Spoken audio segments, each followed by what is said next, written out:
Ailgylchu a ddefnyddio sy'n bethau pwysig iawn i'w cofio. Bydd y byd yn gwell i ti a fi.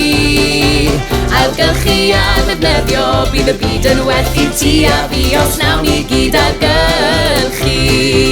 Poteli plastig a jariau gwydr, tin ffa pob a darnau o bapur. Llon lle o bocsys, carad ffwrdd, mae rhai ni gyd yn cael ei ailgylchu i helpu'r byd. Ailgylchu a ddefnyddio sy'n bethau pwysig iawn i'w cofio. Bydd y byd yn well i ti a fi.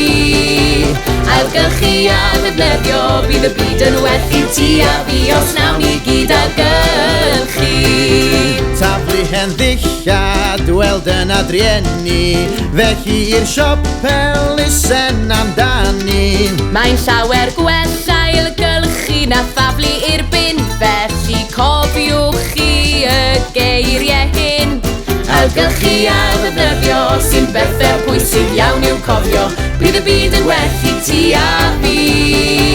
Ailgylchu a ddefnyddio, bydd y byd yn well i ti a fi os nawn ni gyd ailgylchu.